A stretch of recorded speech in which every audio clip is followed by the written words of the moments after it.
NEET மோசடியில் தேசிய தேர்வு முகமைக்கும் தொடர்பு இருப்பதாக டெல்லி நீதிமன்றத்தில் சிபிஐ அதிர்ச்சி தகவலை தெரிவித்துள்ளது. இதனை அண்மை செய்தியாக பார்க்கிறோம். நீட் வினாத்தாள் கசிவு விவகாரம் தொடர்பாக தொடர்ந்து அதிர்ச்சியூட்டும் தகவல்கள் வெளிவந்து கொண்டிருக்கின்றன. இந்த நிலையில் நீட் மோசடியில் தேசிய தேர்வு முகமைக்கும் தொடர்பு இருப்பதாக டெல்லி நீதிமன்றத்தில் சிபிஐ அதிர்ச்சி தகவலை தந்திருக்கிறது. நீட் தேர்வை நடத்தும் தேசிய தேர்வு முகமையில் இருந்துதான் வினாத்தாள்கள் கசிந்துள்ளன என்றும் சிபிஐ அதிர்ச்சி தகவலை வெளிப்படுத்தியிருக்கிறார்கள்.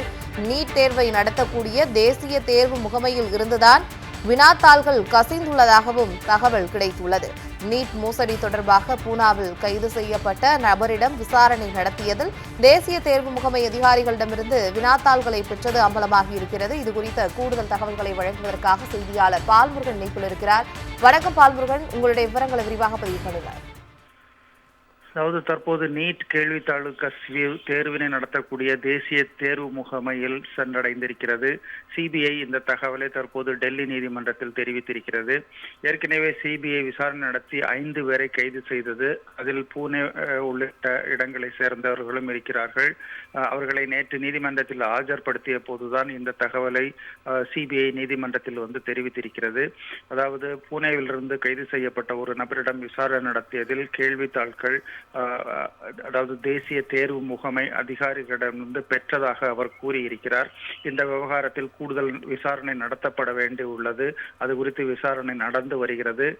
தேசிய தேர்வு முகமை மட்டுமல்லாமல் வேறு அரசு அதிகாரிகளுக்கும் இந்த விவகாரத்தில் தொடர்பு இருக்கிறதா என்கிற கோணத்திலும் சிபிஐ விசாரணை நடத்தி வருவதாக தற்போது நீதிமன்றத்தில் தெரிவித்திருக்கிறது.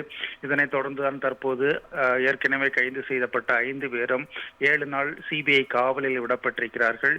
இதை தவிர தற்போது மேலும் 2 பேரை சிபிஐ கைது செய்திருக்கிறது. அவர்களை இன்று நீதிமன்றத்தில் ஆஜர்படுத்த வாய்ப்பு இருப்பதாக கூறப்படுகிறது.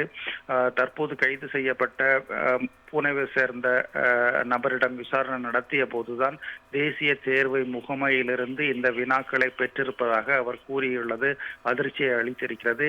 இந்த விவகாரத்தில் கூடுதல் விசாரணை நடைபெற்று வருவதாக சிபிஐ நீதிமன்றத்திலும் தெரிவித்திருக்கிறது. இதனை நீதிபதி தனதுடைய உத்தரவிலும் தற்போது குறிப்பிட்டிருக்கிறார் என்பது தெரிய வந்திருக்கிறது.